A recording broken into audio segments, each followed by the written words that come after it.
ओम शांति। आज की मुरली 5 जनवरी 2022।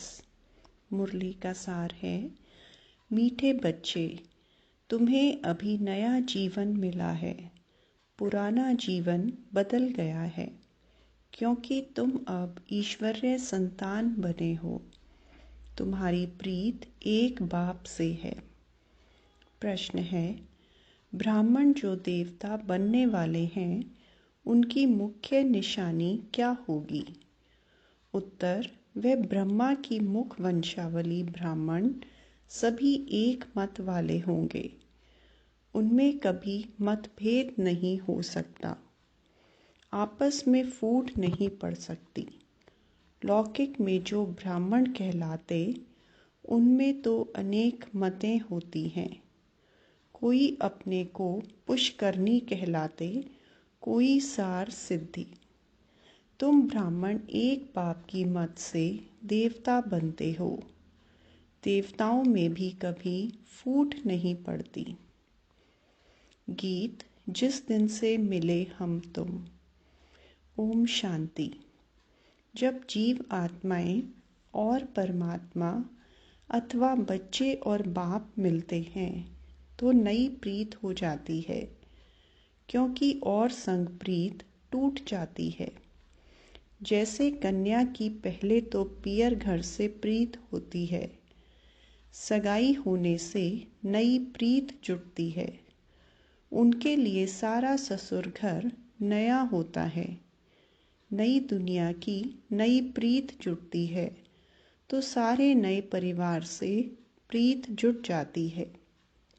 अब गायन भी है, आत्माएं परमात्मा अलग रहे बहुत काल। यह सुंदर मेला है नया, यह घर नया, यह संबंध नया। तुम जानते हो हम हैं ब्रह्मा कुमार और ब्रह्मा कुमारियाँ। शूद्र कुमारियाँ और कुमार अब नहीं हैं। ब्रह्मा और ब्रह्मा कुमार कुमारियाँ का आपस में कितना लव है, क्योंकि यह हो गए ईश्वरीय संतान। ईश्वर तो है निराकार, उनके साथ लव तो साकार में चाहिए ना। निराकार को कैसे लव करेंगे? आत्मा शरीर से अलग हो जाती है तो लव नहीं होता।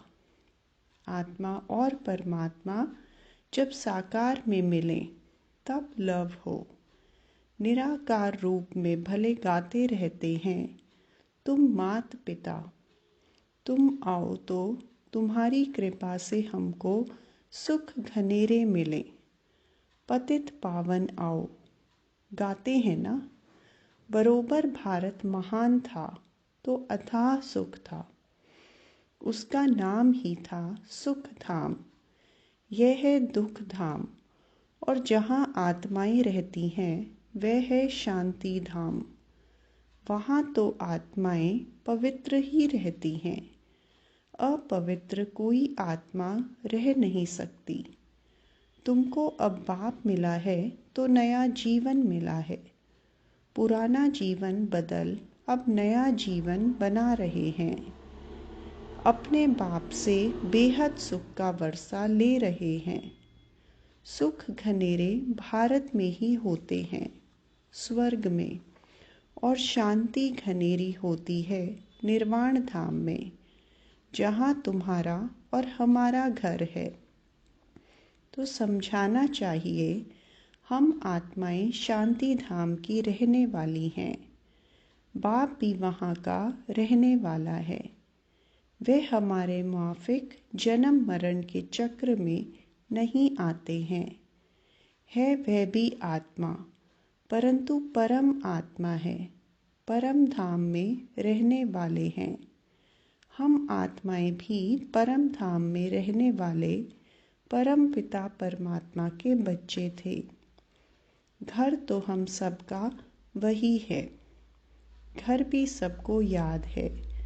कोई मरता है तो कहते हैं फलाना पार निर्वाण गया। वह है वाणी से परे स्थान। सूर्य चांद की जहाँ गम नहीं, हम वहाँ के रहवासी हैं।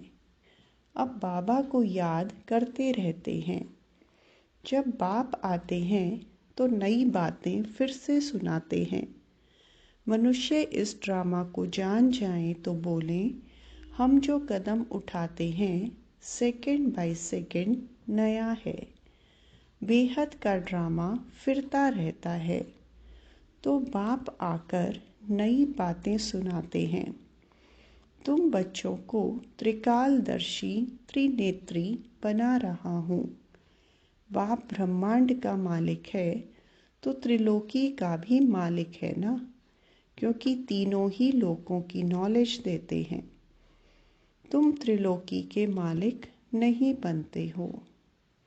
तुम विश्व के मालिक महाराजा महारानी बनते हो। त्रिलोकी अर्थात तीनों लोकों को जाना जाता है। मालिक तो एक लोक स्वर्ग का बनते हो। तो यह है नई नई बातें। बाबा के बच्चे बनते ही हैं वर्षा लेने के लिए। कोई को भी यह समझाना बड़ा सहज है। पूछो भगवान से तुम्हारा क्या संबंध है।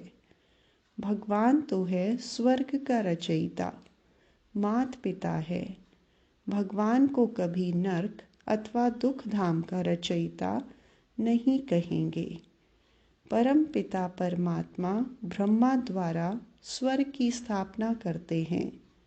ज़रूर नई दुनिया स्वर्ग ही रचेंगे। परमात्मा ब्रह्मा द्वारा पहले ब्राह्मण धर्म रचते हैं। उनको राजयोग सिखलाते हैं, जो फिर ब्राह्मण से देवता बनते हैं। तो ब्रह्मा द्वारा ब्राह्मण, फिर विष्णु द्वारा देवी धर्म होगा। इस समय तुम ब्राह्मण बनकर फिर क्षत्रिय भी बनते हो, विष्णु धर्म में जाते हो। अभी ईश्वरीय धर्म अथवा ब्राह्मण धर्म में आए हो, फिर भविष्य दैवी धर्म में जाएंगे। ब्राह्मण धर्म भी चाहिए ना। प्रजापिता ब्रह्मा द्वारा मुख वंशावली ब्राह्मण रचे, वे ठहरे बच्चे। सन्यासी भी मुख से रचते हैं, परंतु वे बच्चे नहीं रचते, वे फॉलोअर्स रचते हैं। उनको वंश नहीं कहा जाता। मुख से कहते हैं तुम हमारे फॉलोअर्स हो। वंश को तो वर्षा मिले, यह तो तुम बच्चे जानते हो। दिन प्रतिदिन ब्रह्मा मुख वंशावली की वृद्धि होती जाएगी। बीके बहुत होते जाएंगे। जितने देवताएं बनने होंगे उतने ब्राह्मण जरूर बनेंगे। परम पिता परमात्मा ब्रह्मा द्वारा मनुष्यों को ब्राह्मण सो देवता बनाते हैं, तो ज़रूर स्वर्ग के मालिक होंगे। उनके लिए ही गायन है, मनुष्य से देवता किए करत न लागी वार। तो ये बाबा आकर नई नई बातें सुनाते हैं। नई दुनिया के लिए नई बातें होने कारण शास्त्रों में कहाँ भी ये बातें नहीं हैं, इसलिए मनुष्य मूंझते हैं। तुम्हारी यह है ईश्वरीय संप्रदाय, परंतु जो ईश्वरीय संतान बनकर फिर ईश्वर को फारकती दे देते, वह फिर आसुरी संप्रदाय बन पड़ते हैं। एक बारी मम्मा बाबा कहा, ज्ञान सुना तो उनको वर्षा ज़रूर मिलेगा। मम्मा बाबा कहते रहते हैं, लिखते भी हैं पिताश्री मातेश्वरी। प्रजापिता ब्रह्मा तो मशहूर है ना, शिव बाबा भी नामी ग्रामी है। आत्मा कहती है गॉड फादर। बाप कहते हैं मैं पहले पहले प्रजापिता ब्रह्मा को एडॉप्ट करता हूँ। यह ब्रह्मा की एडॉप्शन सब ब्राह्मण हैं, तो नई रचना हुई ना। ज़रूर बहुत होंगे। इतने सब विष से थोड़े ही पैदा हो सकते हैं। गाया भी जाता है प्रजापिता ब्रह्मा और जगदम्बा। ब्रह्मा भी एक, विष्णु भी एक, लक्ष्मी नारायण भी एक, जगदम्बा भी एक होती है। इन्हीं फीचर्स वाला फिर कभी नहीं देखेंगे। हर एक मनुष्य फिर कल्प बाद ही उसी फीचर्स में देखा जा सकता है। यहाँ तो एक ही को बहुत फीचर्स में बना देते हैं। यहाँ बहुतों के नाम राधे कृष्ण हैं, परंतु समझते थोड़े ही हैं। राधे कृष्ण तो स्वर्ग के फर्स्ट प्रिंस प्रिंसेस का नाम है। हम तो पतित हैं, हम कैसे ये नाम रख सकते हैं? तो शिव बाबा ये नई नई बातें सुनाते हैं। नई दुनिया के लिए ये नई बातें, नया ज्ञान है। बाप कहते हैं हमने ही कल्प पहले भी नई बातें सुनाई थी, अब फिर सुना रहे हैं। तुम अभी सुन रहे हो। तुम देवी देवता बन जाएंगे तो फिर यह ज्ञान खलास हो जाएगा।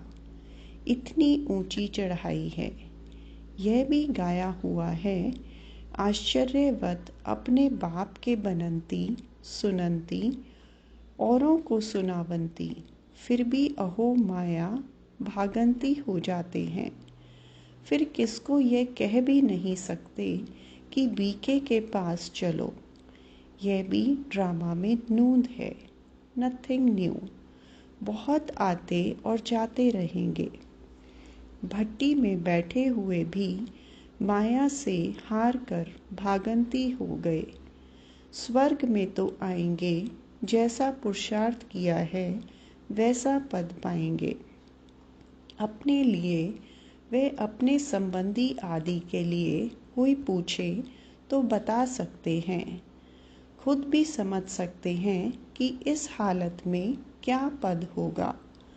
बाप बैठ समझाते हैं, दिल्ली में सब धर्मों की कॉन्फ्रेंस होती है।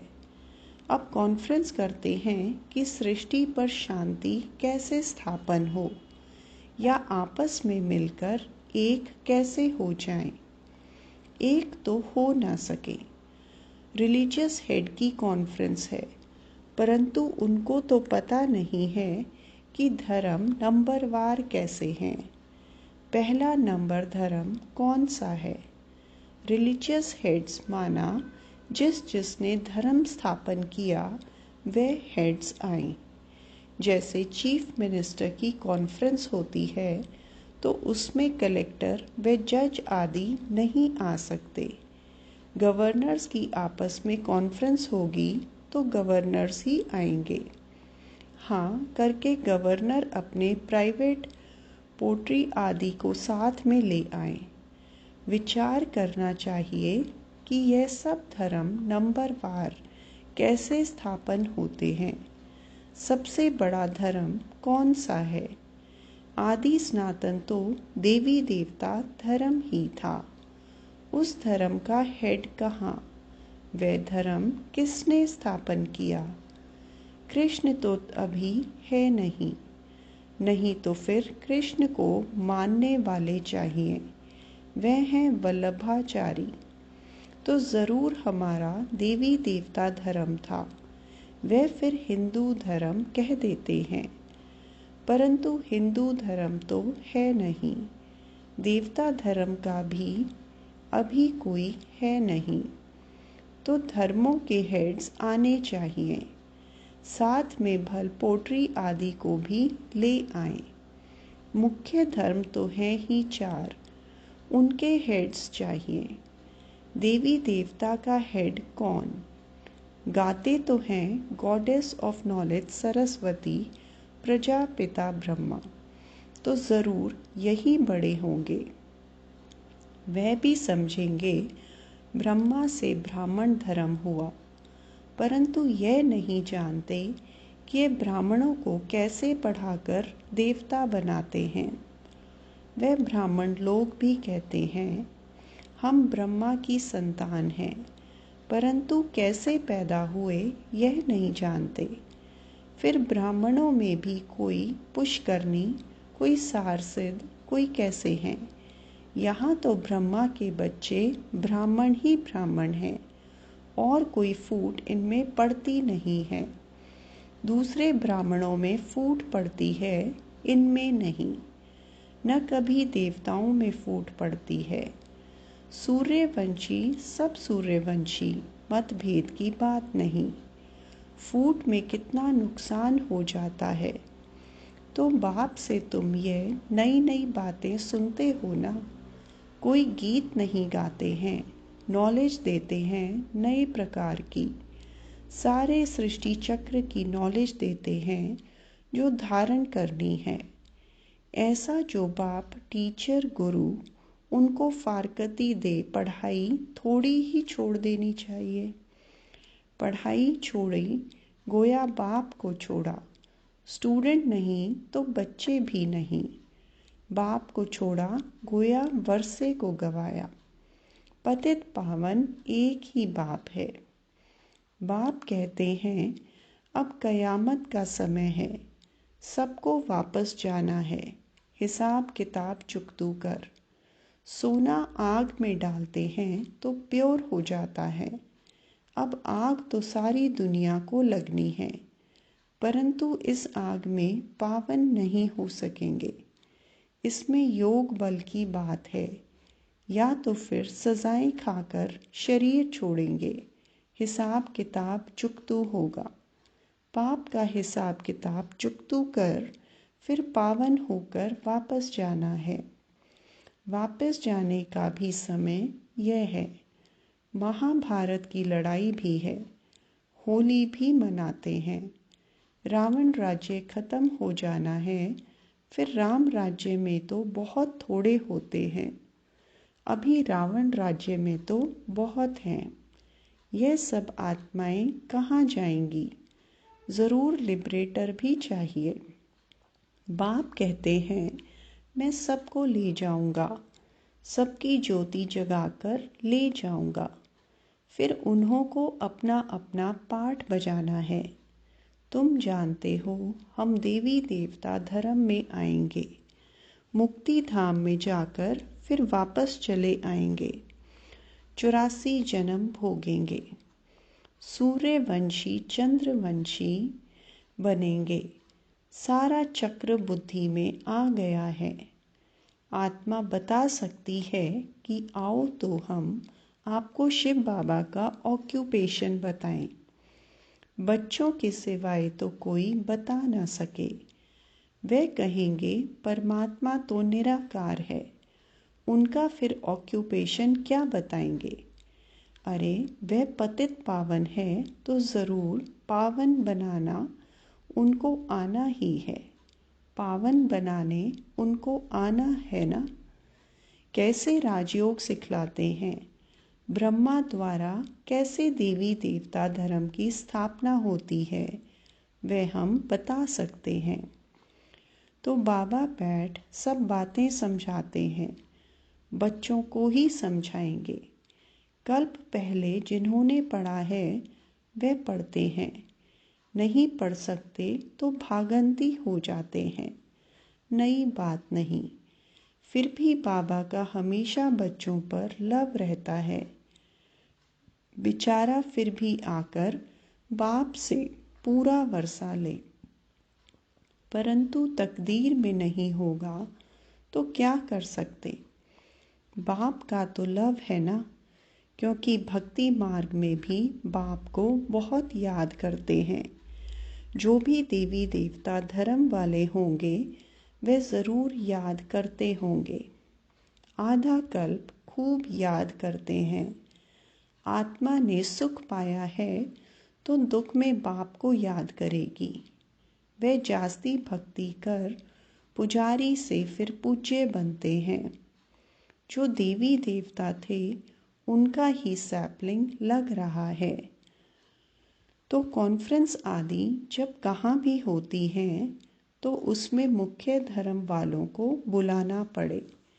बीके को बुलाएं तो वह पूरी राय देंगे। प्रजापिता ब्रह्मा के बच्चे ब्रह्मा कुमार कुमारियां ही पूरी राय दे सकते हैं कि क्या करना है। तुम पीस चाहते हो, परंतु पीस तो निर्वाण धाम में ही होती है। अभी तो दुख धाम है, अनेक धर्म हैं। एक धर्म था तो सुख शांति सब कुछ था।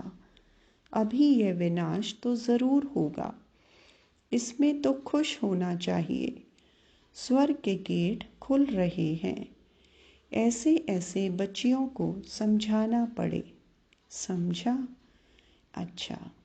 मीठे मीठे सिकिलदे बच्चों प्रति माता पिता बाप दादा का याद प्यार और गुड मॉर्निंग।